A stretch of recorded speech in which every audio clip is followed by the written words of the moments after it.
War Eagle War Report family, I'm your host, C Dub. A lot of news coming out of Auburn regarding the transfer portal, and we'll be here to discuss that, as well as putting a bow on the basketball season. We'll give some grades as we begin to shift our attention back to football. So, guys, definitely want to hang around for a great show. For now, sit back, get your weight up, because tonight we enter the war room. You are now listening to the War Report. Wednesday night War Room. Brought to you by AuburnSports.com. Ike Jones. B. Will. C. Doe. Mike G. Let's go!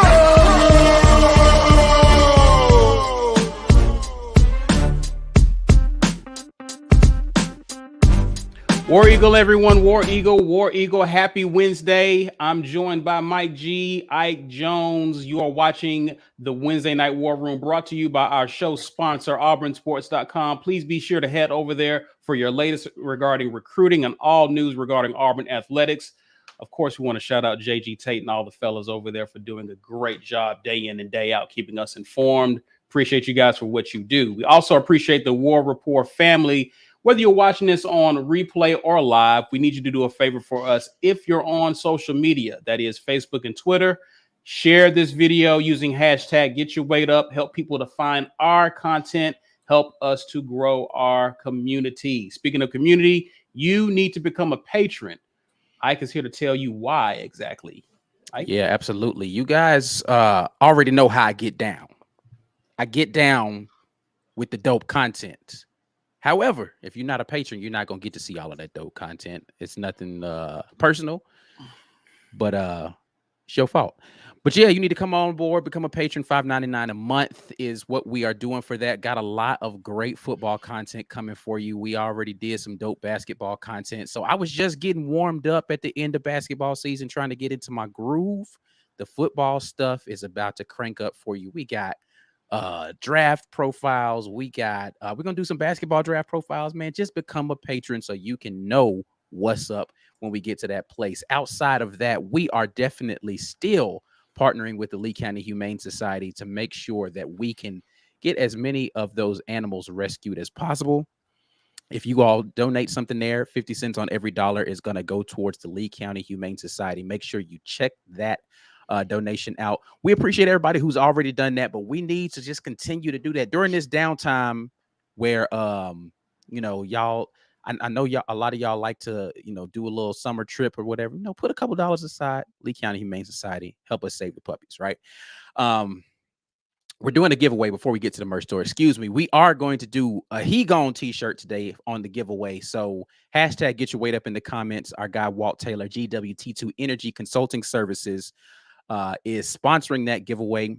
Hashtag Get Your Weight Up in the comments. He Gone t-shirt is going to be heading to your doorway if you win that tonight. And if you don't win, you can go purchase some stuff. Podcast, we're doing that. Podcast only content. So the YouTube is not the only place you can hear the War Report. You can go and check us out on your favorite podcasting spot. Make sure you go and do that. And in honor of basketball season coming to an end for Auburn, and we're still in March, y'all got to know it's still a fact. It happened. Virginia double dribble. Screw those guys. Indeed. Screw them. Indeed. Absolutely. Appreciate you on that. It's no time to belabor the point. You guys are here. Breaking news coming out of Auburn. Transfer portal. 2 additional guys from Auburn have entered the transfer portal as of today. We'll start with the big topic. Dee Davis entering the portal. This guy came in with much fanfare, former 4-star QB prospect from the Houston area. He won 51 games as QB of North Shore High School in Houston, making him the winningest QB in Texas high school history. Was practicing with the Tigers as recently as Monday. And with his departure, this narrows the QB race down to 4 QBs: TJ Finley, Robbie Ashford, Zach Calzada, and Holden Garner. A lot to be made about this. I'll start with you, Mike G. Initially, you was really rooting for Dee Davis to get some opportunity last year, a year ago. You was really excited about his talent and what he could bring to the Auburn football team. As you begin to learn more, you kind of changed your tune a little bit to Demetrius Davis, but always acknowledged how talented of a QB he was. What do you make of this? I think we always said that we were not going to leave spring with 5 QBs. I think that was well understood, but are you surprised at how soon this occurred? And what do you make of the QB competition factoring into this? Yeah, I'm not surprised. I thought that it would be after spring, but we talked about who would be the most likely, and I thought it was Demetrius, given everything that we knew that has transpired since last season. Can't stress enough, this is not a talent issue. This is not a talent issue for this young man, and this is why. This is one of the things that I say, just because a kid transfers and didn't win the job at one school, like the next school that gets him, he's going to be in the mix. It's why we should not get down on guys who transfer. So when Finley came in, all we heard was, well, he didn't win it at LSU, so he can't be that good. Listen, it's not a talent issue for a lot of these kids. They made it to this level. Right. So it may be a fit issue for Dee Davis. I just think it was off the field stuff, man. I really wanted this for him. I thought that he could have done something special here. I think that he will do something special where he's going. But for whatever reason, he did some immature stuff since last season. If you look at his Twitter, I'm not a big fan of even how he put that out on Twitter. Like, I don't like it. I think that as he grows and matures, he may look back on that and wish that he had said nothing at all. Rather than, if you say something, it's like, hey, I appreciate Auburn for the opportunity to come and compete, but I'm going to, seek opportunities elsewhere. But you're saying, hey, NCAA coaches, if you believe in me, come get me. That implies that Auburn did not believe in him. And I don't know that was the case. I think that he had an opportunity and chose to do things a certain way, and it put him behind the 8 ball with this coaching staff. And I will tell you this, whether you agree with it or not, it seems that once you get in the doghouse with this coaching staff, I've yet to see anybody emerge from that. I think he got in the doghouse, and I don't think he ever emerged from that. So, I appreciate that he stuck it out for as long as he did. Harsin was asked some questions about DD late in the season, and he seemed kind of combative and defiant to questions about Demetrius Davis. Now, I'm not speaking as if I know anything in particular. It just occurred to me that there's something going on there, and this Auburn is no longer a good fit for DD. So I wish him well. I think that he's going to do great things for whatever school picks him up. I do. I think that, but I hope that he does not get in his own way. Attitude is everything, man. And how you handle life's disappointments and the opportunities in front of you, it has a lot to do with how far you'll go. So we interviewed Jason Campbell. It's an interview that we're dropping tomorrow. And during the interview, Jason talked about failures being nothing more than like temporary setbacks. And I hope that this is just a temporary setback. All right, you didn't fail. It's a setback. And what you learn from it is, the mark of maturity. So, DD needs to, quite honestly, DD needs to grow up a little bit. And his social media tells me that that's still a challenge for him today. Think before you hit tweet, because the coaches that you are calling out to on your Twitter are not reading that tweet the way you think they're reading it. They're not reading it as, oh, DD is available. They're reading it as if you're throwing your program under the bus. And is my program next if you do not get your way, or if things don't pan out for you the way you think?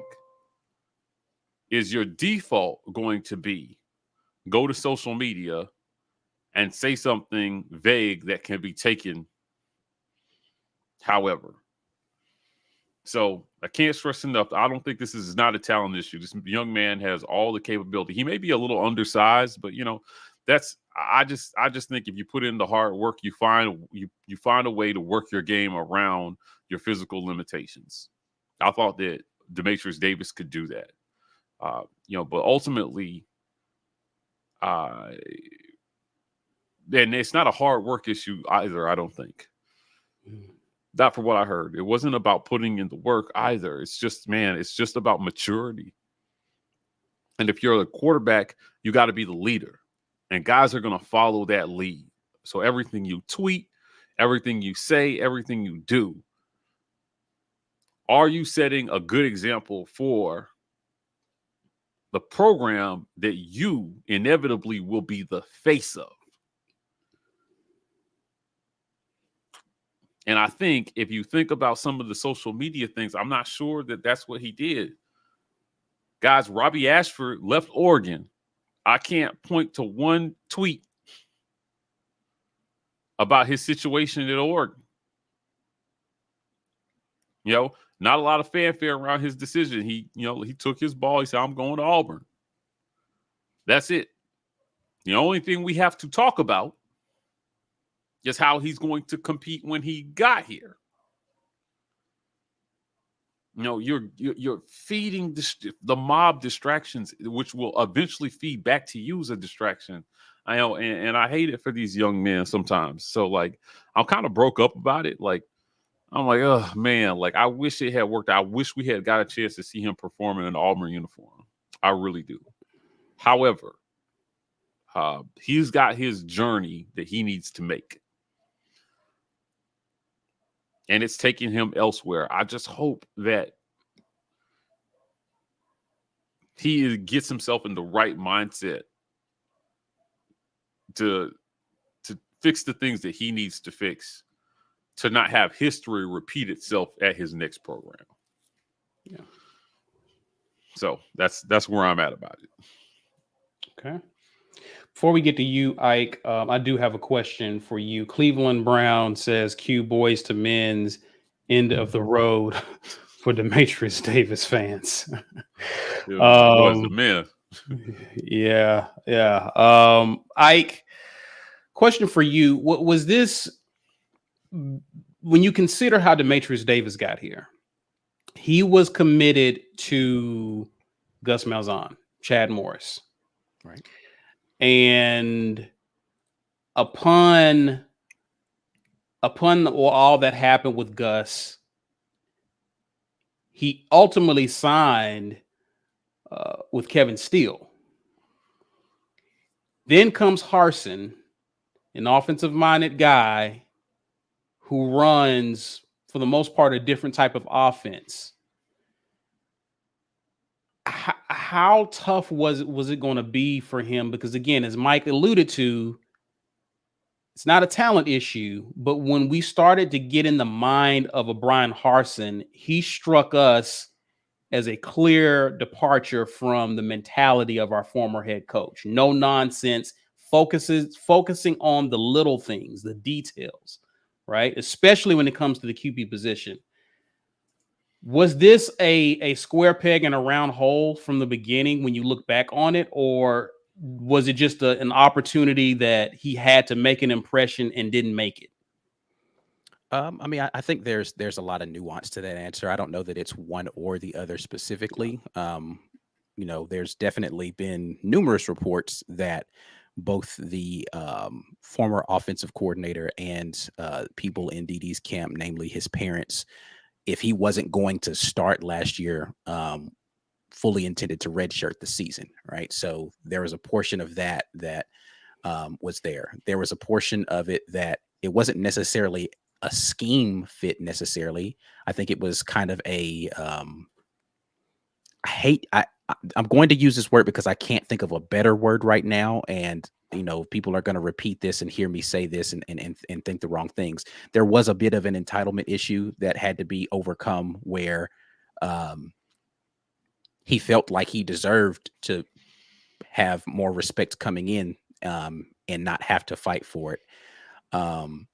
And there's reports of certain things happening behind the scenes where it's like Mike says, there's maturity issues that had to be overcome, and those things placed him behind the 8 ball. And so when we talk about square peg round hole, I don't think it's just about this is the prototype of what Coach Brian Harsin, Coach Mike Bobo, Eric Keesaw, whomever wanted as a quarterback. I think that they wanted a certain mindset and mentality and maturity in their quarterback that they didn't see in Demetrius Davis up until recent reports at the top of spring turning the corner, right? But then camp starts and it seems to just go right back, right? As soon as the competition began. And again, I don't want to say things that make it seem like I know something particularly that happened, but what I do see is a recurrence of as soon as the competition ratchets back up and it's not just, okay, now it's your turn. He goes back into the immature social media stuff. And that just seems to kind of be normative for him, which completely fine. I'm not telling that young man how to live his life or what to do with his social media. I'm just saying it didn't fall in the good graces of what this coaching staff wanted to see from their performers at this position specifically, but overall in the culture of what they wanted to happen for the Auburn football program. So it's unfortunate because, as Mike eloquently stated, I don't think talent was the issue. I think he's got talent in spades. I think that there were other issues that overshadowed his talent that was a signal to this coaching staff. Maybe he's not the guy that we need to lead from a culture fit standpoint, the way we want this program to be. And that's important. All of those things are important. So I want people to not be so hasty to just say, oh, this is mismanagement, because I've seen that flying around a lot. This is mismanagement of talent. I don't know that this is mismanagement of talent. You can have a talented person that's not a good fit. Like those two things can exist at the same time. Supremely talented, not a good fit for your organization. And I think it's okay to recognize that and allow people to move in opposite directions. So wish him the best. I hope that he finds a place that is a good fit for him culturally and he flourishes. Listen, I have zero reasons to, unless he goes to one of those schools, I have zero reason for him to not be amazing. And he can be amazing every game except for the one that we play him, right? But outside of that, go and be great. Yeah, I would like to. I'm going to add, if this was a maturity issue and there was a come to Jesus about where he was at, then you got to actually respect the coaching staff for just maybe laying it plain and simple to him early, rather than letting him go through a whole spring believing when they had already moved on. But I'll tell you, I just feel like, and I'm struggling for words here because I am broke up over this. Like, if it was what we think it is, the tweet all but affirms that that right. And that's my point. It's you like it's immediately made that right.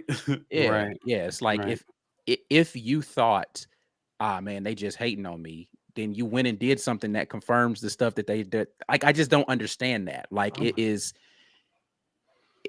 there's, and I get it. Is it, I mean, what, 18, 19-year-old young Yeah. man, right? Like, I understand that you don't have all the professionalism in the world at 19 years old. I don't think I did. But however, you have to play that a lot different. Like, it was never a good thing. It's an even worse thing and this is where the era of NIL actually comes back to bite young men, right? Because it was never a good thing before, but now if there are maturity issues that people can call into question, that may impact your ability to make money down the line Right. in college. Yeah. And so it's just like, I just need him to understand that. And again, somebody might send this to him and be like, oh man, and war report guys, like, bro, like, I get it. You don't have to listen to nothing I'm saying. I've never played a down of college football in my life. I didn't have the talent to, the size, the nothing, the acumen. If I was on a football field, I would be on the opposite end of the bench. Like, I would have all the towels and the Gatorade. Like, that would be me, right? Like, because I just don't have that. I ain't built like that. However, what I do know is how society works and what professionalism is like. So you don't have to take anything I'm saying to heart, and you can say, I'm gonna show y'all, I'm gonna go out here and ball, and then y'all gonna be regretting. I'm saying that if you don't figure out this maturity piece, it's always going to be a problem for you, no matter how much you can ball. Right. And listen, even if you prove it on the field, right? Even if you get on the field, but you lack maturity and you're doing boneheaded things and you're saying things that at the next level that may make your organization look bad. Yeah. Right. They teach you at the NFL, no one person is bigger than the game. No one man is bigger than the organization. And the guys who eventually become bigger than the organization only do so after years and years and years and years of doing the right thing. Right. Look at your Tom Brady's, your Peyton Manning's, like the guys who become like larger than life. Your Ray Lewis's and those guys. But I'm telling you, look at Michael Vick, right? Supreme. It didn't take but him doing one boneheaded thing off the field that was honestly a maturity issue for him. He said it himself. He wasn't reading playbooks and all. He was just out there balling. Listen, you screw up off the field, all that talented stuff goes out the window, bro. Like, they don't care. They don't care. You got to do them both. You got to be talented and you got to handle business. Right. Okay. So again, look at the carousel at quarterback in the SEC since the end of the season, right? LSU's quarterback went to A&M. A&M's quarterback came to us. Robbie Ashford came to us. Our quarterback went to, Oregon. Point me to a tweet like Demetrius's from any of those guys that are going to a place favored to start. Yeah. Point me to one. Yeah. It is, even if you felt like you were slighted, it is in your best interest to take the high road, thank the organization for the opportunity, and move on quietly. Right? That's it. That's what you got to do. And I think that the writing was on the wall based on some things that we were hearing and this is why I started to get off the Demetrius Davis train a little bit. I was like, the one thing that I could not have predicted is attitude issues. I evaluated him solely on his talent, and I just assumed that these guys are going to come in and do the right thing and work hard. You know what I mean? Right. But to your point, he was recruited by a guy who, again, we have had other guys who are gone now who had some of the same issues with their social media. Look at Kobe Hudson. Think about some of these guys who left. And then and the one guy that left with nothing to say at all had a chance to return. Javaris Johnson put his name in the portal. We didn't hear much. It was just like he jumped in the portal. But now he's back. I wonder why he's welcome back. Right. But you can't point me to something on his social media like this. You know what they say? It's funny. When you quit a job, you have a choice. When you quit a job, when you leave a job, you have a choice. Put in your 2 weeks professionally, whether they want it or not. Work until your very last day. And keep a positive attitude so as not to burn a bridge on your way out the door just because. Because the reality is coaches talk, man. Yeah. Right. And the organization is going to live on without you. They're going to go on without you. But your reputation will take the hit if you do something professional on your way out. I tell young people this all the time. Don't burn a bridge if you don't have to. My little brother called me. He was talking about this job he had, and he was like, Mike, this lady, she did this. She disrespected me. I was listen, bro, I hear you. And I believe you. But you always stand to lose more if you act unprofessionally at the end. And your reputation is it, man. Your reputation is gold. Don't give them that ammo. Yeah. There's enough people out in this world trying to hold young men down. Don't give them something to work with. Right. So, I hope that this is something that he looks back on. Yeah. And he's got time. He's got time.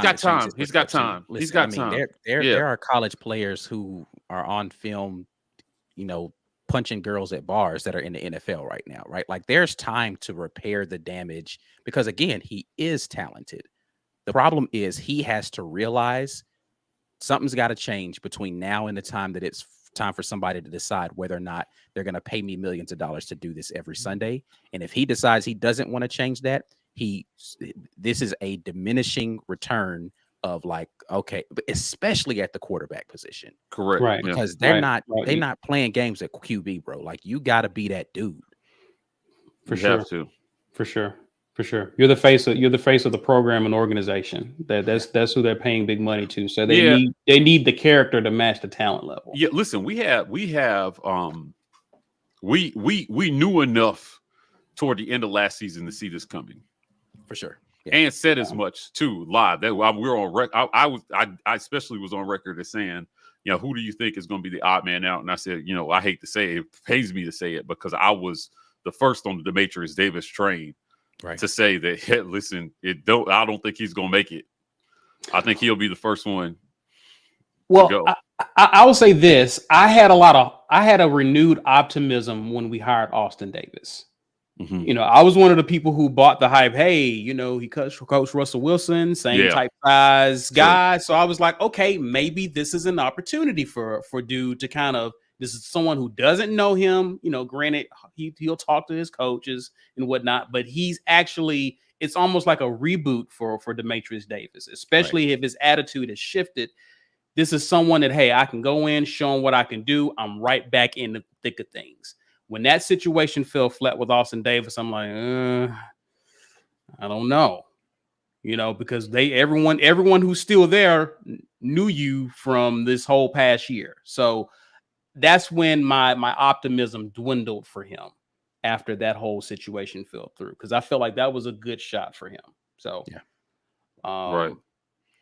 Yeah, I hate it for him, but again, he's young. I hope that he puts it together. And again, I tweeted this. I'm still rooting for this kid.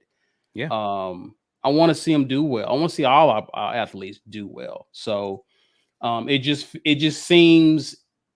I was hoping his talent would kind of overcome some things. And again, we have a coach who focuses on the little thing. Those things matter just as much as your play on the field. Yeah. There are guys who are at other programs today that we were pleading with this coaching staff to put on the field. We needed their abilities in times and games. In fact, there's a receiver at Purdue right now, Canyon. He made some plays that helped us go to a bowl this year. Yeah. And Listen, we didn't see him anymore after that. Well, So, listen, we've interviewed 2 of the quarterbacks still left in this 4-man race already. We've put out 2 of those interviews. Yeah. And there will be more on the way. But I will tell you, of the 2 guys that we interviewed already, you could hear the mentality that we know this coaching staff is looking for. yeah. Work hard. Robbie Ashford said a lot of really mature things during his interview. I was very impressed with him. TJ has always presented Absolutely mature, and Absolutely. he sounded like a very self-aware young man. It's like, hey man, listen, the things I need to work on this offseason are consistency and becoming a better leader. Yeah. And what did he say? He said that means going to get guys to go throw, and even letting the other quarterbacks know when we're going to go throw. Yeah. Because we ain't trying to sabotage each other. And I'm like, all right, That's very important. That's leadership. What I'm saying is that's maturity from his standpoint, because you can't tell me. Well, he said himself he wasn't doing that last year, right? Like he understood. I hold a different spot in this QB room this year. I've got to step up and be a leader.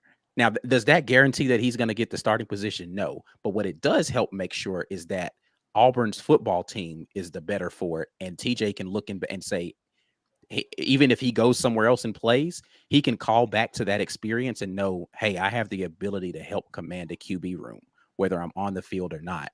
And that's going to pay dividends for him going forward, because, again, coaches talk.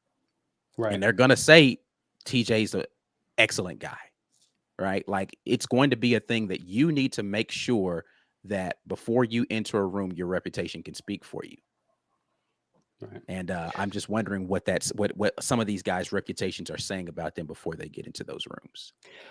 Quick question. I want to ask a question. We're at the 30-minute mark. Let's go ahead and ask people to go ahead and smash the like button, show us some love, get the engagement up.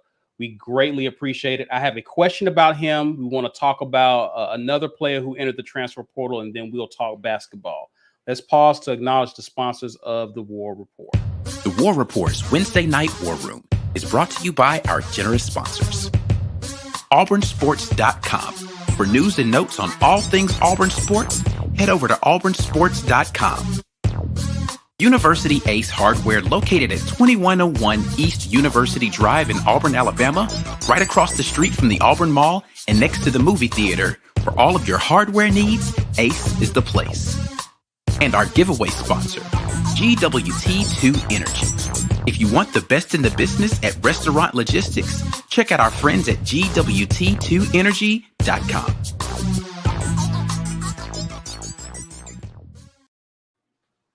Hey, you know what y'all need to be doing, right? Becoming a patron of the War Report, because your boy Ike Jones is coming with the goods. And we are going to be out here making sure that y'all have all of the great video content that you need. $5.99 per month. As news starts to break, listen, as we get into the spring, we're going to have more people decide that they don't want to be here at Auburn, and that's unfortunate. And we might do a special live talking about it if it's interesting enough conversation, right? Or we might get some crazy transfer come in. You want to be a part of the gang that gets to come in and talk about that. And that's going to be patron level stuff only. $5.99 per month. Make sure you hop on board and support some of the hardest working Auburn content creators out here on these interwebs, man. So y'all make sure y'all get in with that. We are doing this giveaway for this t-shirt. He gonna get your weight up in the comments. GWT2 Energy Consulting Services has always been a part of the War Report family and supporting what we do and continuing to make sure that we can give you all free stuff, free merch. Who doesn't like a free t-shirt? I know I definitely do, because I still pay for our t-shirts and I work here. So GWT2 Energy Consulting Services, hashtag get your weight up in the comments to enter the drawing at the 1 hour mark. You got to be present to win. Don't do this bull where y'all log in and you get your weight up and then you dip out, because then we just have to draw again, and the chat will definitely let us know that you are not here. All right. We already said this once before. We're on podcast. You guys need to listen to all of those great things that we're doing on the podcasts. And we got to make sure that we continue to shout out some of our sponsors that are doing great things with us. The Rogue Shop is here, and they are giving us all the gummies. So if you are feeling a little down and out, maybe a little flustered about what's happening in the spring, then head over to Rogue Shop, get your little Delta 8 gummy or something like that, and relax. It's okay. We knew this was going to happen, right? There were 5 QBs in the room. Somebody had to go. It is not the end of the world. We'll continue to play football in the fall. I promise you.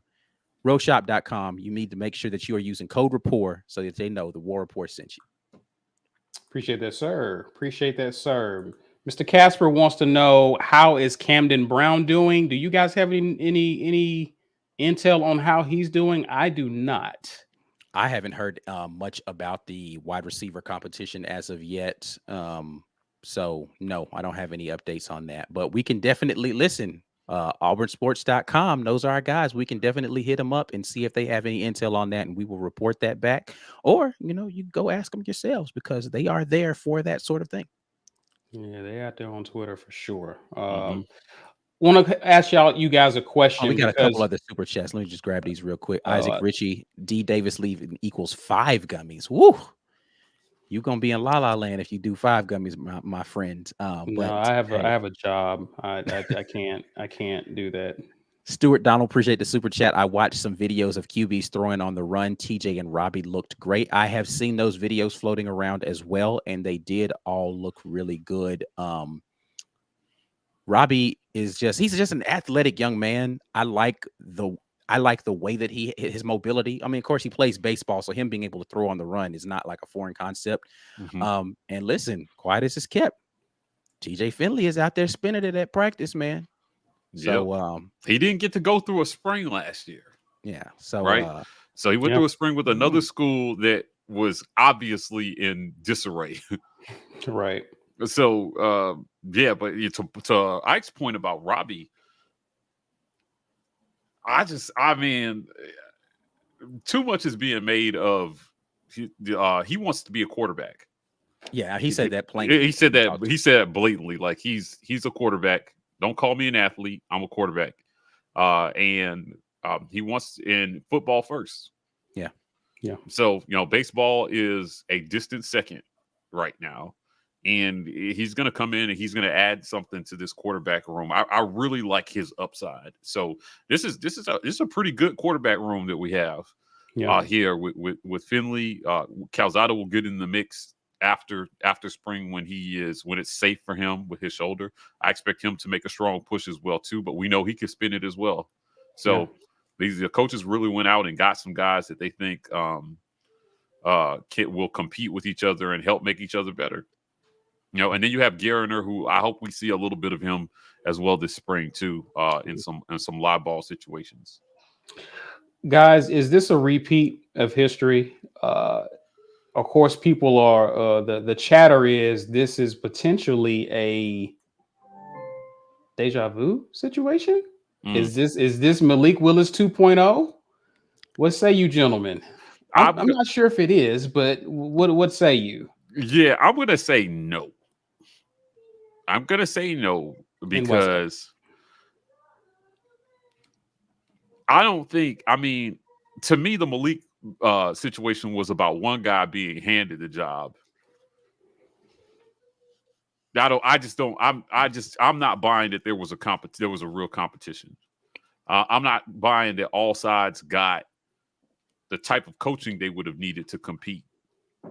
And that's not what was happening in this situation. So we have guys coming in that have experience, and with Calzada and Finley, and it's just a lot of different factors here to compare this to the Malik Willis thing. I think favoritism played a role in the Malik Willis situation. I don't think favoritism is playing any roles here. Not with this staff, and definitely not with this coach. So, Yeah, I mean, it's way too early to tell. I mean, he's got to go somewhere and perform like Malik Willis did. For That's just another fact. it doesn't really matter what the circumstances were around him leaving. If he doesn't go somewhere else and put his name in the conversation for, first possible QB off the board, then Then it's not. yeah, he might as well be. Right. What's the kid's name? I always forget people's names.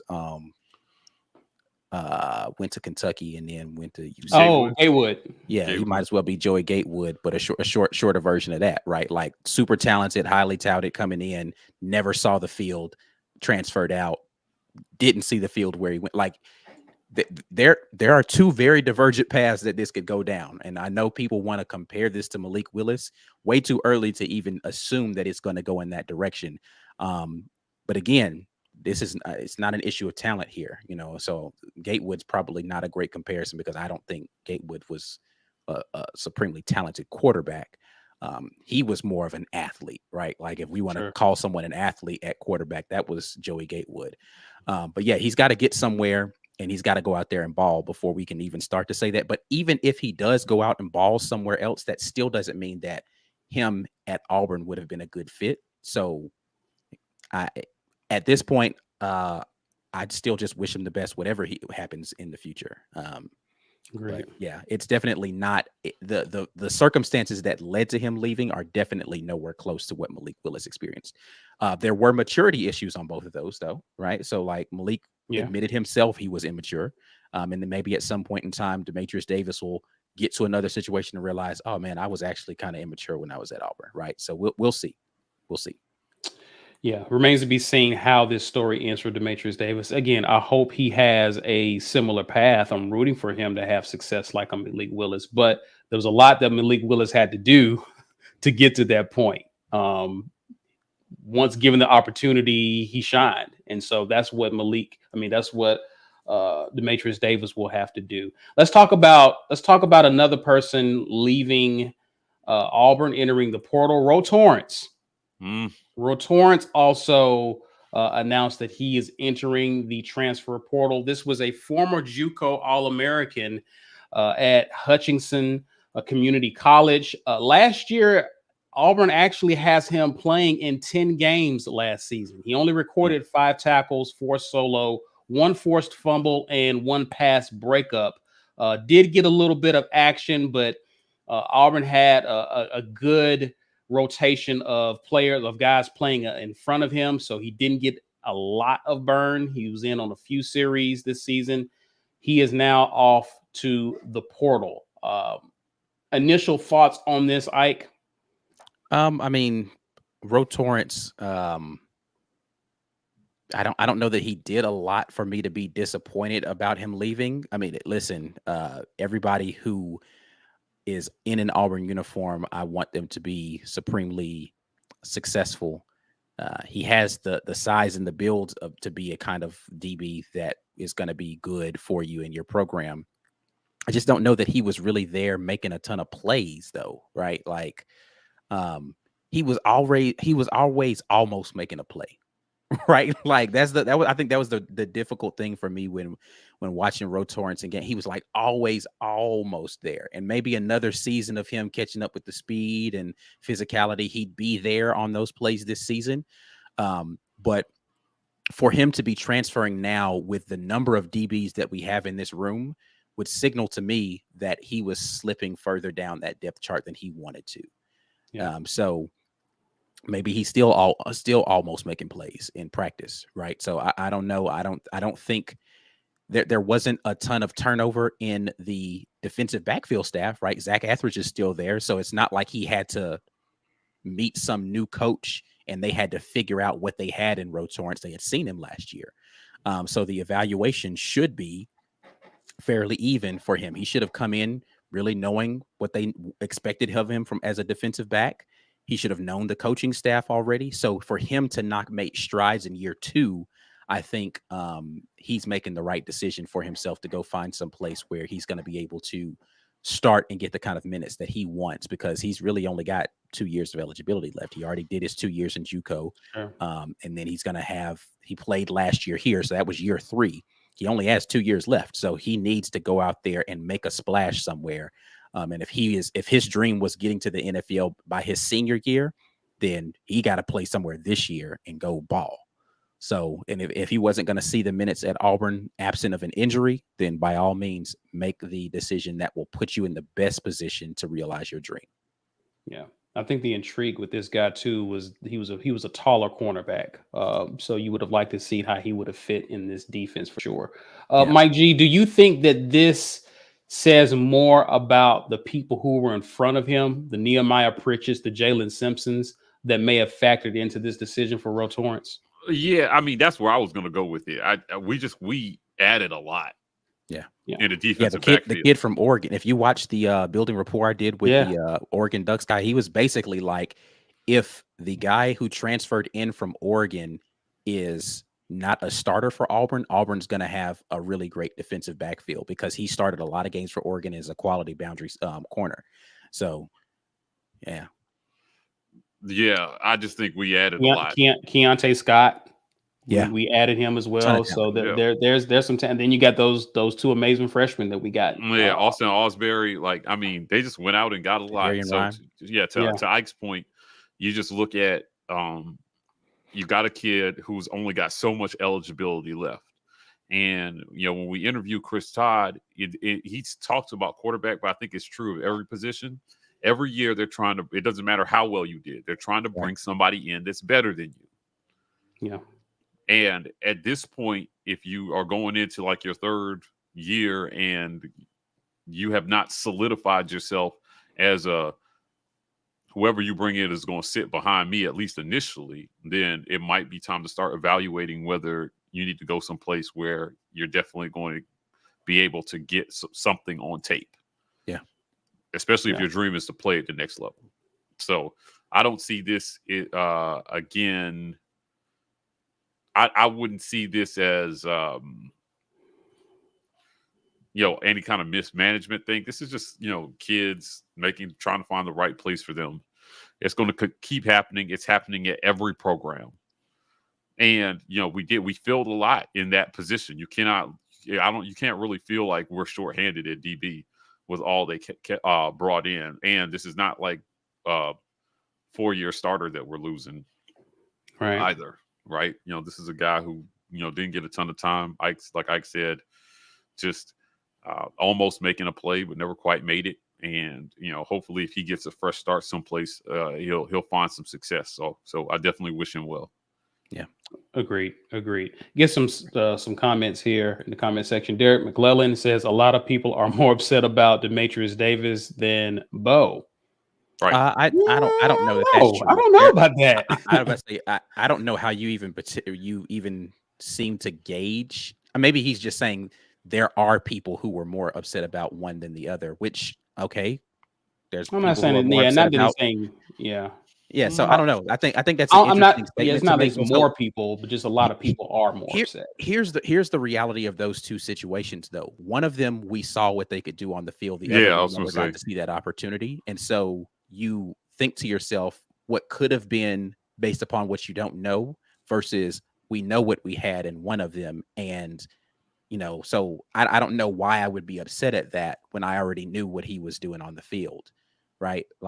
So I don't know. Yeah. That was what I was going to say. I was like, we saw. I mean, if that's true, it's because we saw 3 years of one, and people tend to be more upset about what they don't know than what they did know. I mean, they did know. So, he was looked at as a potential future. A lot of people saw him as the potential future of Auburn's offense. So, man, we're jaded at quarter. We're Auburn fans. We're jaded, man, when it comes to quarterback competitions, because so many more times than not, we make the wrong decision at that position. It seems. So everyone's always clamoring for the backup because we cannot seem to get the starter right. Yeah. And now, though, I think we're in a position where the evaluation at that position is being done based on merit.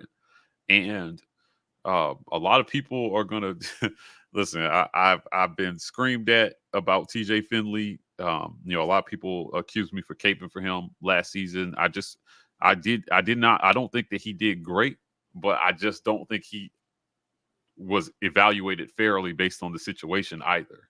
I still think that there's upside to him. And I warn people, I was like, a lot of folks are going to be really, really upset, if he wins this job, but he's got just as good a chance as anybody else to win it, based on the talent and what he brings to the table. Now, a lot of fans have fallen into the trap of thinking if you're not mobile, you can't be a good QB. Yeah, which is not true. It's ridiculous. Not true. It's never been true, like in the history of the NFL. It's never, right? So, like, we need a guy who can run and escape pressure. No, we need a guy who can drop back and know where he's going with the ball before the ball is snapped. Some of the best QBs are on their second read before the ball is snapped because they're looking at the defense and they already know, not going there, not going there, I'm going here, right? Yeah. And I mean, to be fair, and that's the thing that TJ Finley needs to work on. That's what he has to do. Progressions quicker. Correct. Right? Yeah. Because if you cannot move, then you need to be able, because that's not part of his game. He needs to be able to get rid of the ball and then be accurate and more consistently accurate when he has a chance. He can't miss his downfield shots. For sure. But he's hyper aware of all that. TJ Finley will tell you that he needs to work on those things. So the first step is just admitting, right, that you got work to do. And then the second step is just going to do the work. Yeah. But I think that he's got a great shot. I really like this quarterback room. I think they all bring something different to the table. And hopefully our coaching staff is working on an offense that will capitalize on each quarterback's strengths should we have to call on them. Because we saw both our first and second string QBs have leg injuries last season. So I hope that doesn't happen to anybody this season, but injuries are a reality of football. So the next, everybody's one play away. If Robbie doesn't win it, but he comes in second, he's one play away from going in and being the guy, or vice versa. Right. Calzada is hurt as we speak. Right. He came in hurt. So how encouraging is it, man, hearing what we've been hearing about TJ, hearing what we've been hearing about Robbie, knowing that Calzada's coming in, what it's going to mean for the competition and these guys getting better because of the competition going into the fall. Like how encouraging is it to hear that of our QB competition, to know that we actually have a legit competition? Well, I mean, that's what we all wanted last year, right? Like when TJ Finley came in after spring last year, that's what we thought we were going to be seeing, was a legitimate QB competition. It's not about wanting to replace an entrenched starter or the incumbent. It's about, I want to make sure whoever is in this room is pushing the guy that's the front runner to be the best quarterback they possibly can be. And if for whatever reason that guy wins the job but is not getting it done in the fall, we know we have a competent person to come in behind them, and they can come in and do what needs to happen, right? Like if it's 1A, 1B, and they went and flipped a coin with A, and A wasn't the right choice, and they go to B, then I want B to be amazing, right? Like, but I don't want a situation where I can't pull my starter because the guy behind him just can't get it done.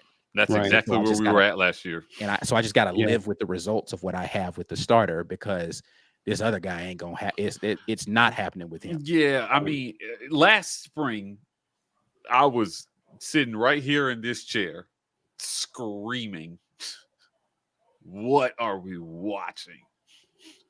Brian was Brian was cracking up. He was like, this is supposed to be different. I mean, we rolled Grant Loy out there for half of A-Day. And I just didn't understand it, because in my head, I'm like, this dude has less than 0% chance of even being the backup. Right.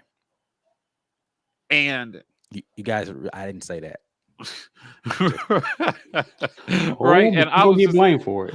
And I was just thinking to myself, I was like, what are we true, but doing? I wasn't the person who said it this time. So. Now, in hindsight, whether that was Demetrius being punished for something or, that we saw that much of Loy, I don't know. But it just felt like it was setting up that it was going to be Bo or nothing. Right. which is disappointing because we saw 2 years of that. So I wanted to see somebody really push him. Now, according to the coaches, when Finley came in the summer, that happened. He pushed him, and he saved us against Georgia State. He had to come in. Bo was having a bad game, and he did that. And then when he got his chance, he underwhelmed. Now, I think he would tell you that as well too. So if you're the coaches and you're looking at the totality of everything that was quarterback in 2021, you're saying, I cannot put all my stock in anything that we saw last year. Right. Not Bo Nix, not TJ Finley. And they, whatever they saw behind the scenes from Demetrius Davis, he wasn't it either. So they went out and they started getting guys. Right. They looked at the kid that ended up going to USC. Pittsburgh from USC. No. He's talking about Caleb Williams. Yeah, Caleb Williams. Yeah. Okay. But we didn't get him. And Calzada, they talked to Calzada, felt like he was a decent fit. They brought him in. And then they went out and they got Robbie Ashford. And so now you have two guys who, different dynamics to their game, but bring something to this QB room to contend with your incumbent starter. So we were always going to end up with Demetrius Davis going. It was always going to be him, guys. Yeah. Like, it was always going to be him. The only way he was going to be here is if he won the QB competition. Correct. Yeah. And outside of that, stretch. That was going to be a stretch because the guys he was competing with, he's competing with a lot of on-the-field experience. Right. Right. And the only two that have off-the-field experience can wait him out this year, Holden Garner, or just transferred in, not going nowhere. Right. Robbie Ashford. Yeah. They can wait it out. So, yeah. It was always going to be him unless he won the job. But yeah, he had to come out here and be guns blazing, kicking everybody's off the field. Like, he just had to be out there doing the thing, and he wasn't there. Mm-hmm. Now, you have to narrow the QB competition down pretty quickly in spring practice because you can't spread reps evenly amongst 5 guys all spring. Right. Nobody Especially wins that considering scenario. One of the front runners is not even fully healthy. So you definitely got to weed out 2 or 3 of these dudes real quickly. Fast. Right. The competition started before practice started, though. Sure. It started before practice. They started in the weight room in January. And then in these these player-led throwing sessions, the coaches are still paying attention to all this. Reports are coming in from the players about who's stepping up and who's taking the lead. Who have we heard about all spring so far? Jay Fair. Yeah. The Rook is just impressing everybody. Robbie Ashford raved about him. TJ Finley raved about him. They just talked about his work. He's putting in the work. He's got great talent, and he has a chance to make a splash. I think it's great. So, this competition started before practice, and then practice, we got a week into practice, and it dwindled down quickly the way it should. Now, some guys would have waited until the end of spring to announce their transfer. Demetrius decided not to wait, which I think that's fine for him. Start figuring out where it is that you want to land now. Yeah, I would say before all the other QBs jump in the portal. Yep. If you know this isn't where you want to be or where you're going to be able to flourish, get an early start on it. There's no point in continuing to go through spring practices somewhere and you're unhappy, because what that's going to do is contribute to a negative experience in that QB room. Like, you're just going to be miserable in this space with everybody else, and that takes the morale of people down. They're gonna be like, "Yo, man, what's wrong with Dee, bro?" Like, and that just it becomes a spiral. So I think that it's the right decision to do it now. And it puts you behind the 8 ball in terms of where you want to go. Mm-hmm. Go ahead and get ahead of that. Let them know, and you can get further acclimated to your new team. They can get acclimated to you.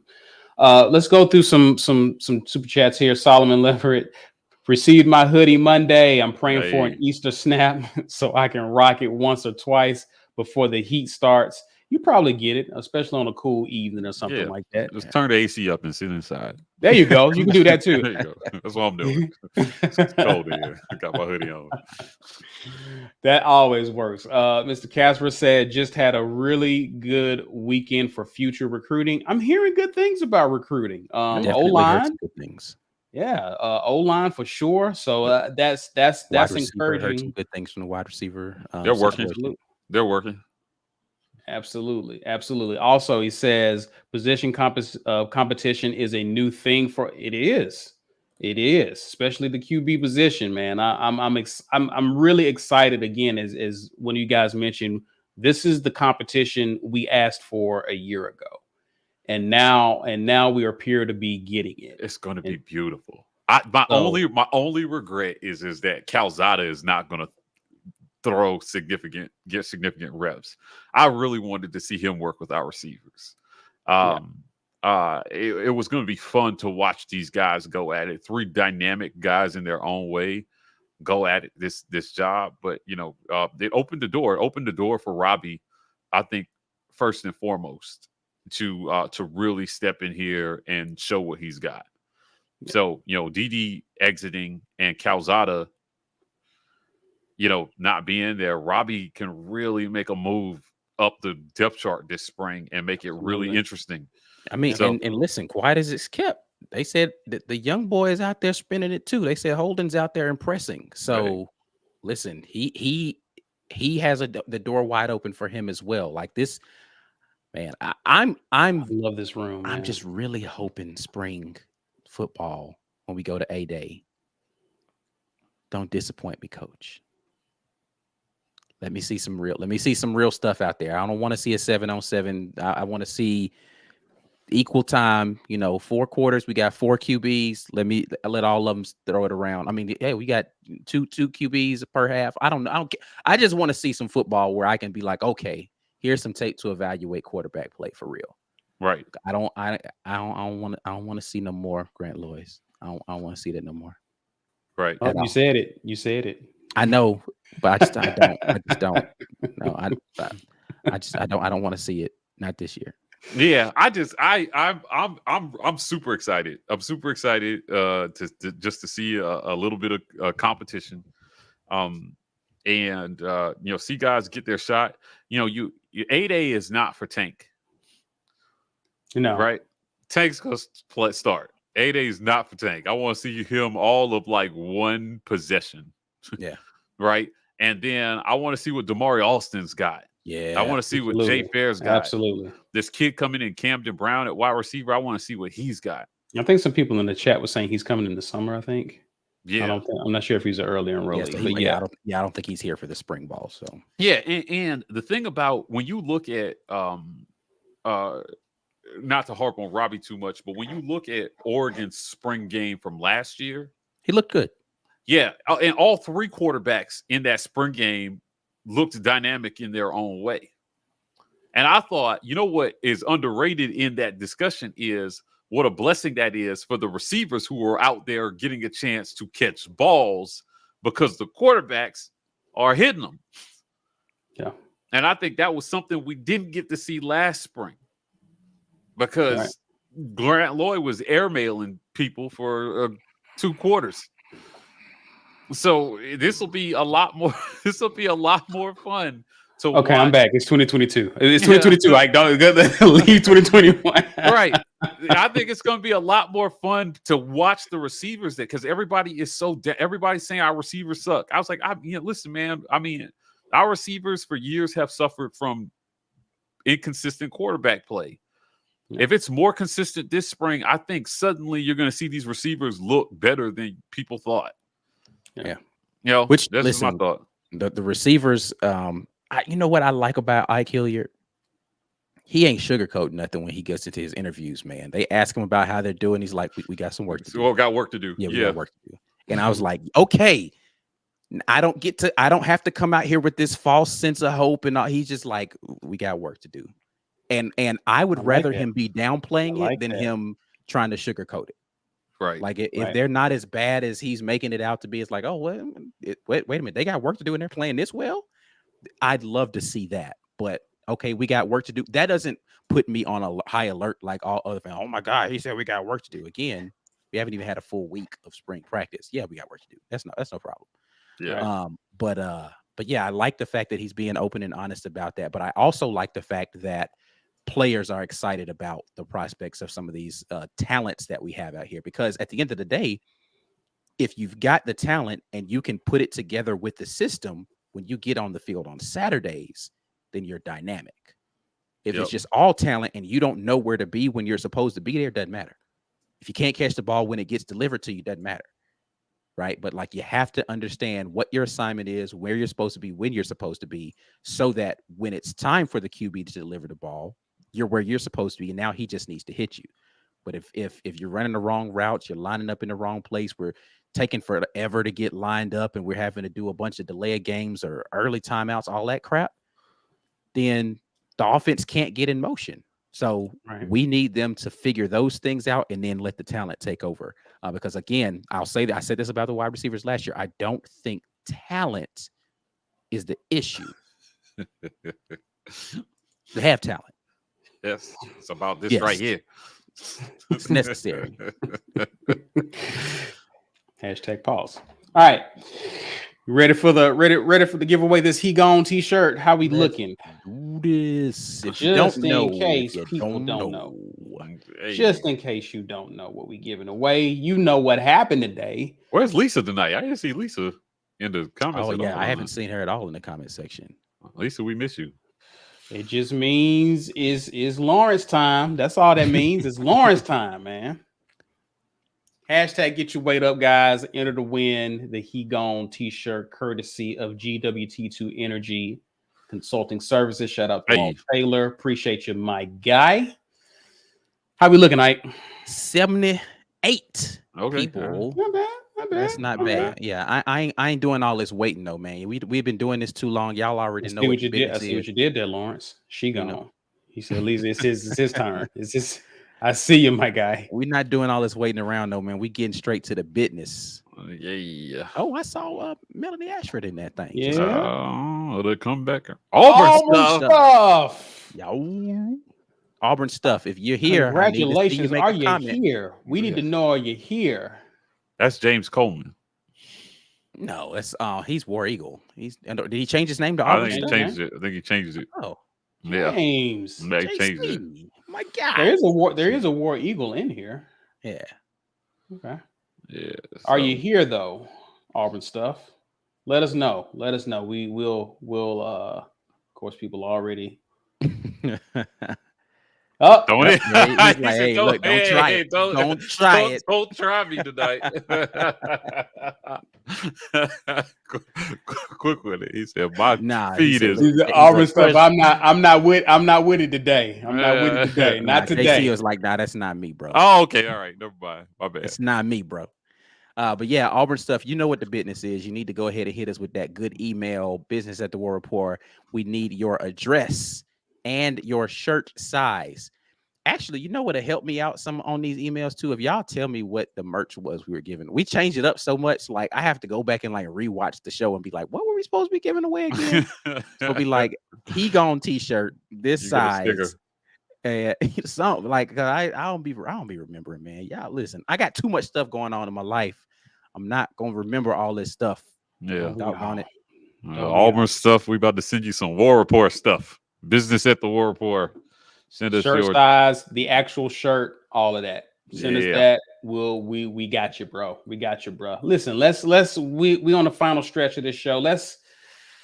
I hate that we here, man.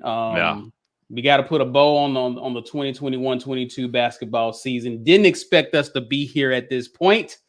Thank you, Mike G and Ike, for covering the loss on Sunday. I was somewhere watching Genius. I just didn't want to watch sports. I didn't want to talk about sports. Thank you guys for handling that. I was bitter, but anyway, let's go ahead. We're gonna do grades in a minute, but I just want to hear from you guys.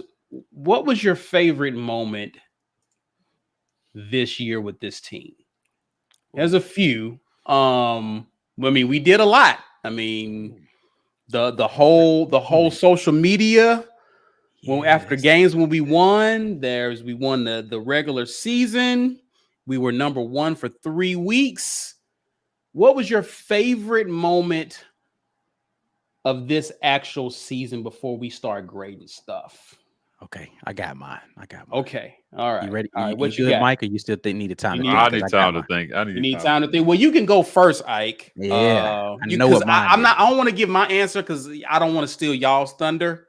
Uh-huh. If it's your answer, so you go ahead and go. My favorite moment was dropping that hundo on Bama, baby. Nice. Yeah, it's that hundo, baby. I like that. I like that. Definitely my favorite moment, man. I That was enjoyed a good that moment. a lot.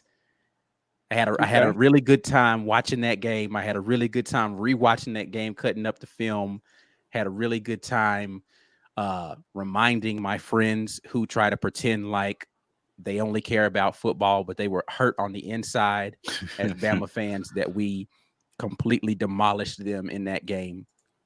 Swept Beating them. Bama at Swept Bama was them. sweet. Beating the brakes off of Bama at home was sweeter. Definitely my moment right there. You know, I'm gonna disagree. I think Crane kicking in their arena after beating them. Hey, I'm not mad at it. It was delicious It for just me. completing the season sweep of them. Fair enough. With 3 digits in the number up there on the scoreboard felt really good. I just like the fact that it was deflating to sweep them, but I like kind of getting under their skin. They felt the way about us Crane kicking. They still feel a way about it. They still feel a way about it. Yeah, like they just like, oh, look at the crane kick copiers got kicked out of the NCAA tournament. Listen. It was wonderful. I still to this day make sure that if I need a little salt, Bama Tears will be the garnish for whatever meal it is, and it's always good. Doesn't Bama Tears taste like hope for a brighter tomorrow? Yeah, and world peace. Y'all stupid. You ready, Mike? You got yours? Yeah, I think my favorite moment of this season was beating Kentucky and then subsequently listening to Kentucky fans claim that all their hopes rested on Tata's shoulders. They apparently could not win a game without him, and any loss where Tata didn't play just didn't count. Couldn't win with him. Yeah, that started with us, though. Yeah. That started with us, right? After we won every game they lost after that, Tata was hurt, didn't count. So we definitely, and if I had a B, it would be Walker Kessler triple doubles. That's a good one. Yeah, man, just watching a big man get triple doubles with the third stat being blocks. Yeah, it's pretty incredible, and he did it more than once. He almost had 3. He came up 1 block short of 3 triple doubles this season. So they gave us a lot of good moments to choose from. I just think I cannot co-sign the idea that this season was wasted because of what happened in the tournament. I can't get on board with that, guys. I've had radio personalities tweet that at me. This was a waste of the season. I think that's a trash take.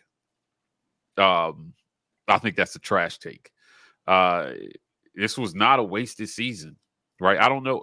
We think about this season, like, Walker Kessler, we got like the first triple double in decades or something like that. Right. When our coach took a mismatch of guys from the portal. Think about this. When Auburn started this season, 4 out of the 5 in the starting lineup were not on the team the year before. Right.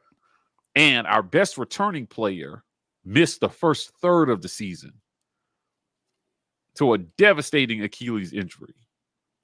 He took those guys and ran them to number 1 in the land and then finished the job down the back stretch, bringing home the SEC regular season title. Right. That is not a wasted season. I'm sorry. Because to say it's wasted, you have to throw away it's to say that all the other accomplishments were meaningless. Right. And that if we had just won one more game in the tourney and made it to the Sweet 16, that validates everything that they did before. Sometimes, it just happens.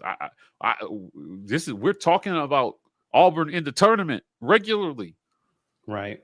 which is not a thing that we did when we were in school. It's perspective, right? Like I understand that after a few more seasons of us making the tournament regularly, we'll be, hey man, we need to be winning titles, or it's going to be a disappointment. But we're not. We just got here, man. Can't we enjoy it? Can we act just like we've been there before? We ain't though. I ain't been here before, and I'm not gonna act like I have. Shut up.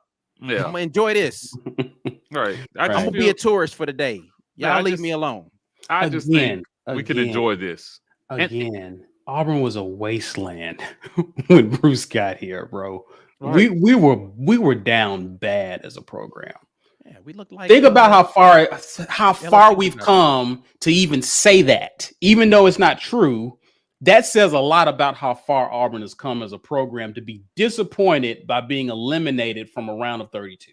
Yeah. Right. Listen, there was a really bad take on Twitter by an account that I won't say their name because I don't like giving people attention. But if you're on Twitter, you know. Everybody knows who you talk about the peacocking and the fans.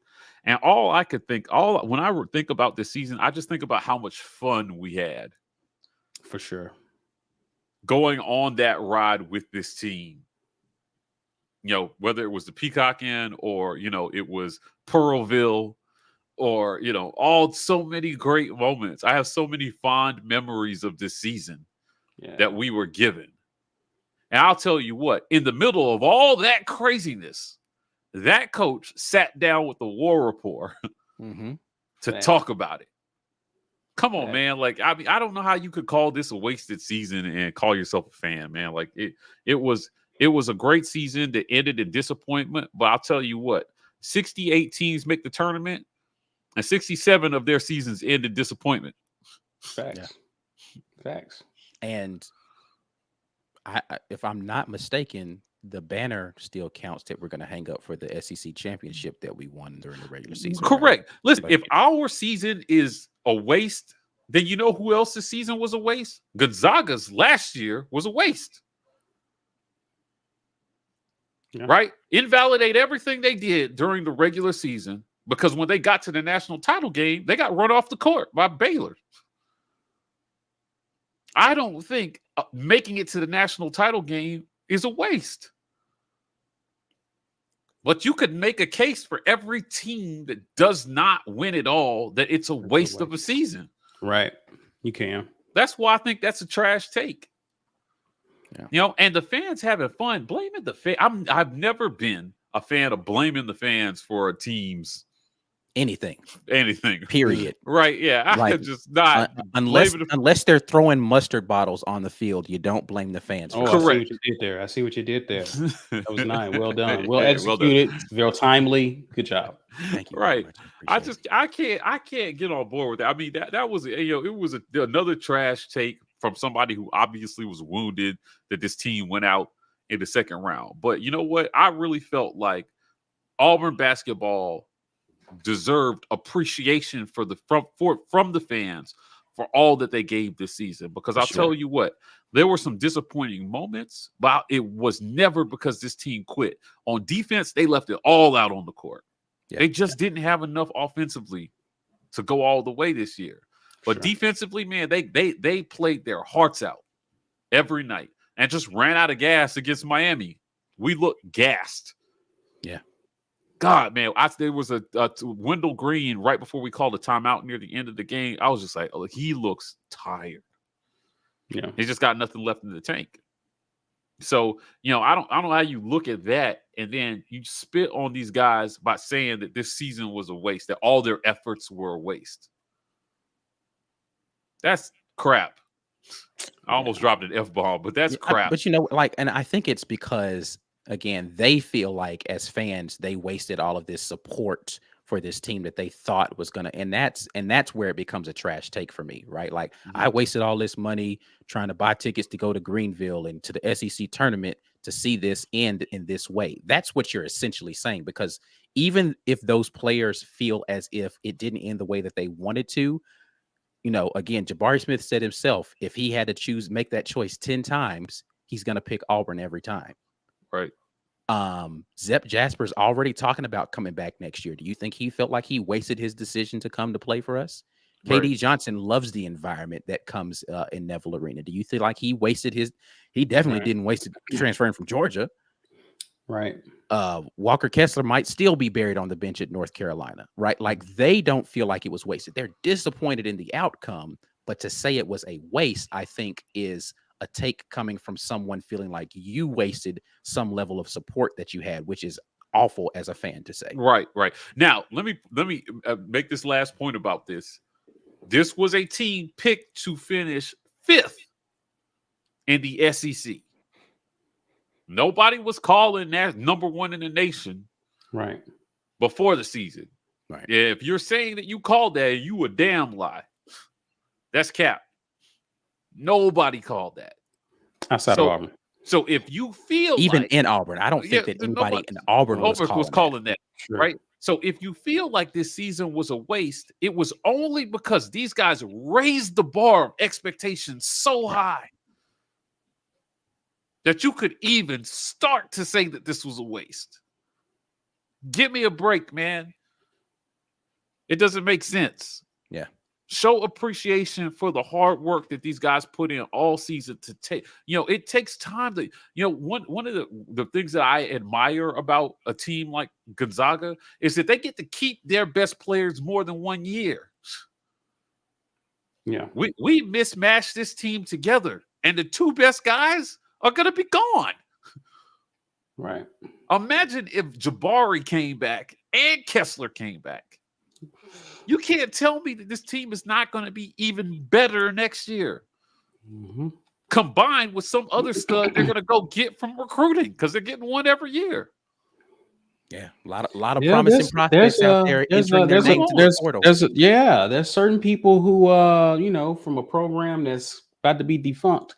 It's hard to stack talent and experience in college basketball these days. For sure. Yeah, for sure. Impossible. Yeah, almost impossible. Yeah, you can't stack with the one and done out there. No, you can't. Right, but it's almost better for some of these teams that they get a bunch of just above average guys that can't go pro, because in their junior and senior year, you've got one of the most experienced teams in college basketball, and that experience will trump talent sometimes come tourney time. A lot of the time, it will. Right. So you can't call this a waste, man. I mean, just if you. It's just that is a bad take, whether you're a homer or a Bammer or like, yeah, or whoever. Well, listen, let's get to a super chat real quick, Mr. Casper P. I know y'all doing a live the night of A Day. We certainly are. Listen, we treat A Day just like any other game. It's like a game day. So we're gonna do pregame, halftime, postgame, the whole gambit. If you have not experienced the War Rapport in the fall, this will be your trial run of figuring out how we get down. All right. And so fair warning. Pregame, 30 minutes before. We ain't gonna have a lot to talk about on A Day. What do you expect to see? That kind of stuff. Halftime and post game, though, likely will be restricted to just members, and will be full of emotion. Yep. We're not coming on here breaking down and analyzing. What did you think about this route and all? I ain't doing none of that stuff. I'll do a film breakdown later. I am reacting. So if you're not coming here to be emotional and fan-like and react either good or bad, prepare yourself, because that's what's going down. And it's going to be fun one way or the other. Even if, hopefully Mike doesn't break something he was very close to last year after A-Day. And hopefully I won't be getting on Shankopotamus's naughty list. Because of some take that I have about some player that Shankopotamus was not thrilled about. But listen, I ain't promising you nothing. I'm gonna keep it. Whatever I say, I meant it. I just want us to be able to watch the 4 of us watch this A-Day together, because it brought me personally so much joy to see some of the reactions that we got from certain people during this. Listen, man, A-Day is important. A-Day is important.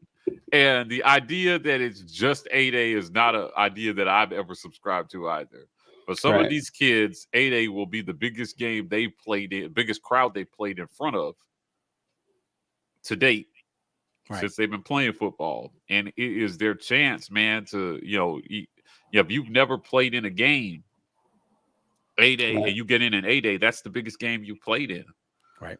So it matters, man. It matters that these kids get to get out there and show off their stuff and get a taste of what a game day experience is like in front of hometown fans, and do it under the lights.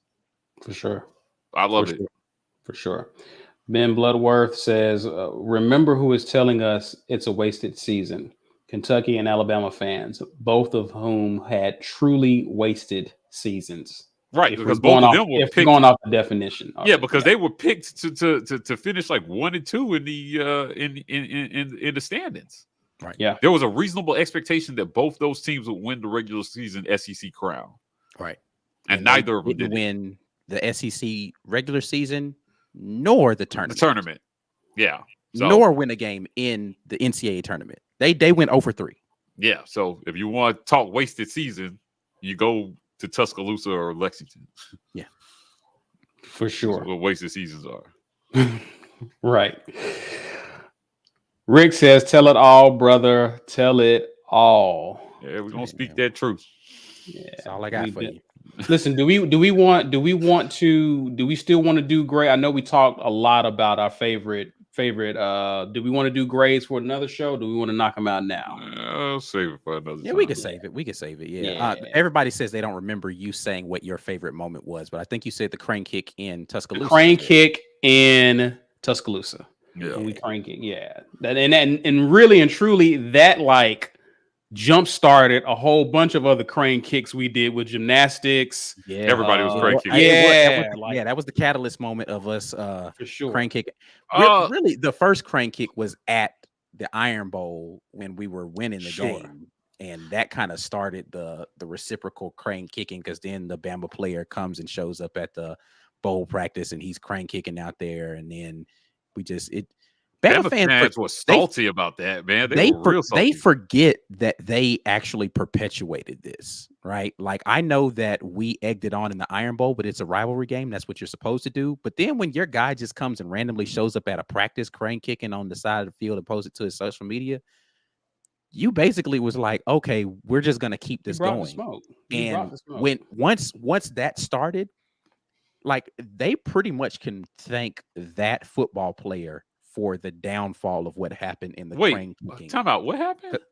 So during the bowl preparation practice, was it at Hoover High School? Yeah. It was at Hoover High School. And a Bama fan. Was he a former player? He was a current player, I think. Was he? Yeah. Okay. But he showed up to the practice, and he was like on the road outside of the practice field, and he started crane kicking towards the players, and he had one of his friends videotaping it or filming it from his phone. He posted it to social media.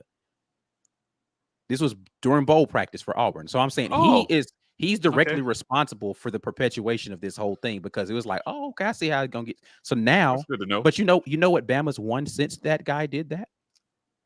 Not Jack. There's crickets for a reason playing right now. Yeah, they ain't won nothing, and they've been getting crane kicked all up and down everybody's field. they've been getting crane kicked all spring. Yeah. Oh my goodness. So we appreciate him for being the catalyst of all of this. Thank you, sir. Indeed. Oh yeah, and people saying the video is out there, so Okay, yeah, I need to take a look. I appreciate the education. I was not aware that was a thing, but now I am enlightened. It happened. Well, I tell people what they need to do and tell them what they should expect from as a patron this offseason, sir. Listen, this offseason, I am turning up with the video content for our patrons, man. This is when we get into it, because we don't have games to talk about. So I got to get out here and get y'all some footage. So I got a lot of footage I've been combing through. So you have to be a patron to get some of this stuff. Now, I will drop you a few little cookies, a little something, but in order to get the whole dessert tray, you got to come on board as a patron. $5.99 per month will allow you to get to that. And we are still in the thralls of making a decision about whether or not, if you didn't hear in the last show, talking about doing this whole Discord thing. So it's a possibility we get into the Discord game, but guess what? We're going to restrict that to people who are paying us something monthly. You just can't come in here and talk all. And to get that unfiltered Mike G energy, you got to put a little something on on the membership, right? Outside of that, man, you need to if a monthly contribution is not something that is palatable for you, and you just want to toss us some money every now and then, don't do it on YouTube. Do it right here. And make sure that half of that money goes towards a good cause. That is the Lee County Humane Society. We are out there saving all of these rescue animals. You see my guy Milo up here in the top corner and Mike down here with Albie in the bottom corner. Those are rescue animals we have, right? Like, we don't just talk the talk. We went out there to a shelter and decided we were going to house a rescue animal. So it's, again, we don't give you anything but authenticity here on this page. So we didn't just randomly pick somebody to give some money to. This is something that actually is a part of our lives. If you didn't get an opportunity to win a shirt, guess what? They are still available out there on the merch store, thewarreport.com. You just click on catalog and it will take you, and there's a bunch of options out there for you. And you can purchase something and you can rock it. We got plenty of t-shirts for those of you who like Solomon are like, man, it's going to be too warm. Don't worry. Plenty of t-shirts out there. We even got some tanks out there, so y'all can get your tank top on. Podcast. Make sure you're listening to us. All of this content is going to be out there on podcasts, including some exclusive content. We're going to be cranking out the podcast exclusive content. So if you can't get enough of the War Report and you want to get us while you're on the road driving or while you're in the shower and you can't watch all that kind of stuff, don't worry. We got you. Podcast is the place to go and do it. Wherever you like podcasts, that's where we are going to be. That's all I got for y'all, man. Also, what's dropping tomorrow? Whoa. I forgot. My bad.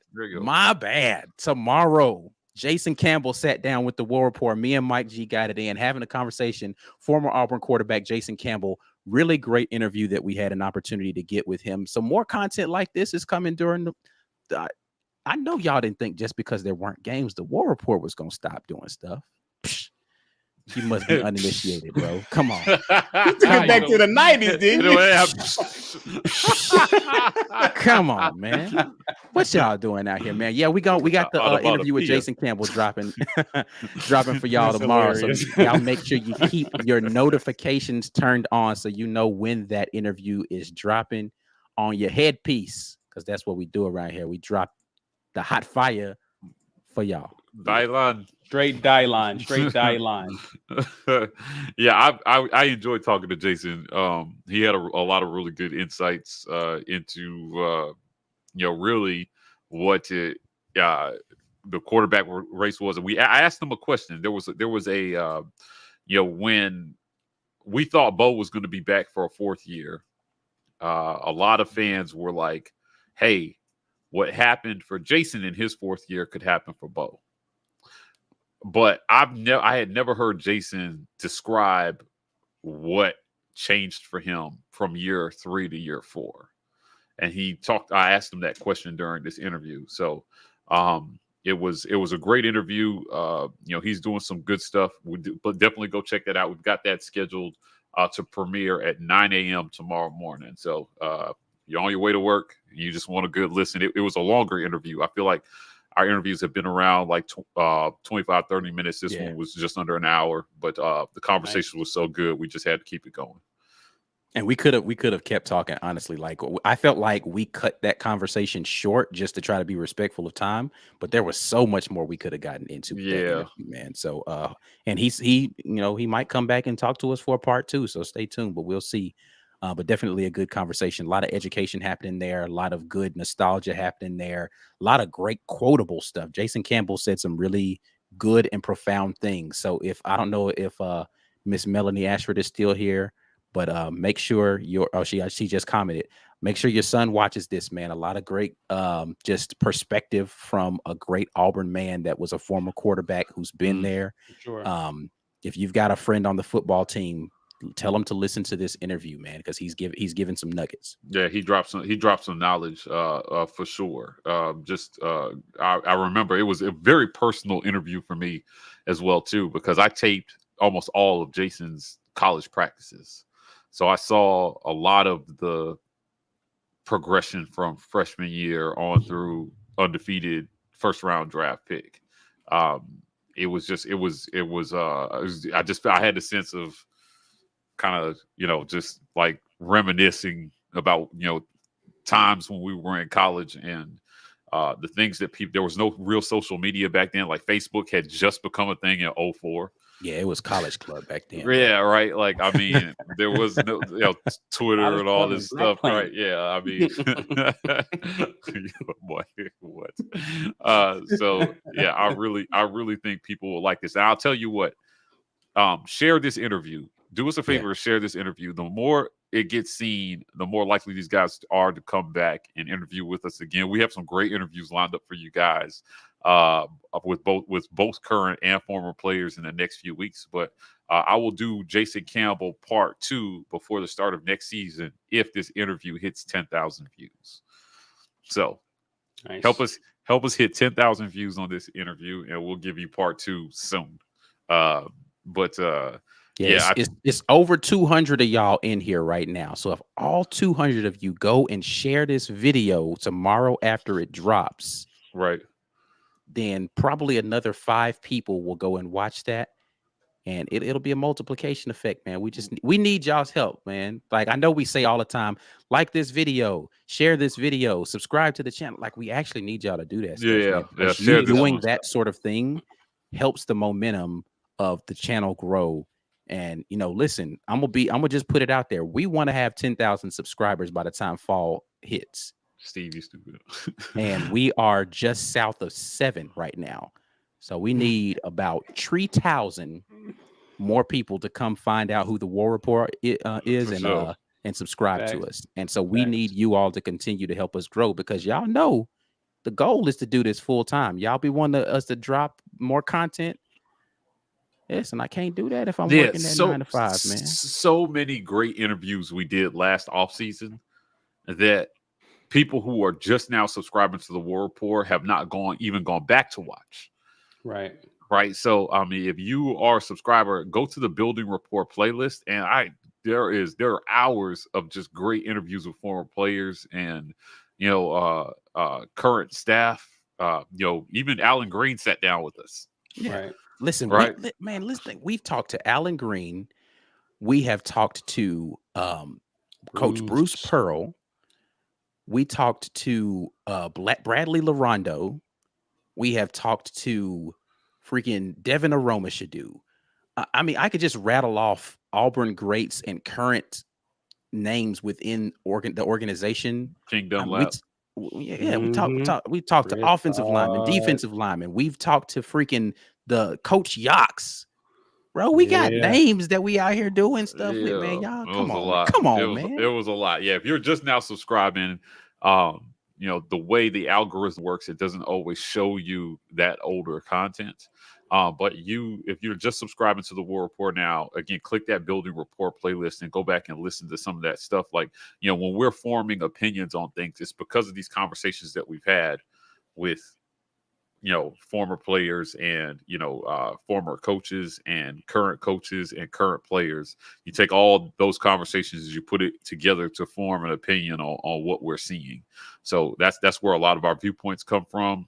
You can form your own opinions after you watch as well. You're welcome to do that. So just go back and watch. I encourage everybody. I believe you'll enjoy it. Indeed. Also, before we get out of here, I want to shout out, we didn't get a chance to run the video, but as always, we want to shout out rogueshop.com. Please go out there, get your gummies. Just if you need them for life, go get your gummies. We greatly appreciate it. And use code RAPPORT. Yeah. All right. Get that 10% off and let them know you came from the War Report. All right. Everybody wins when you use code RAPPORT. So shout out to Rogue Shop. Appreciate you guys. Also, we appreciate you hanging out with us. And I'm about to say it, Ike. Please share this video. Yeah. Use hashtag Get Your Weight Up. Please share it. Facebook, Twitter, share it. Help us.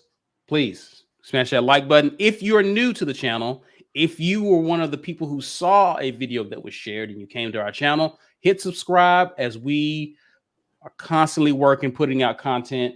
May even go live, special night or two, special news breaks. Just never know. Please be sure to do that, guys. Also, holler at us on social media, Twitter, Instagram, Facebook. We're at The War Rapport. We're TW Rapport on TikTok. Lawrence Guys, out here that's it for wilding out now. right now, bro. So He now, wilding out. Lawrence out here wilding out right now, man. calm Calm down, Lawrence. Calm down. What are you going to do if we deliver that interview, Lawrence? What will you do? I'm not going to be on the interview. I have nothing to say to that young man. Nothing. I'll get Caesar to do it with me. Yeah, it's nothing. No, you won't. Yes, you All will. Well, it's Mike G reporting solo. The literal devil does not. Okay. All right, guys.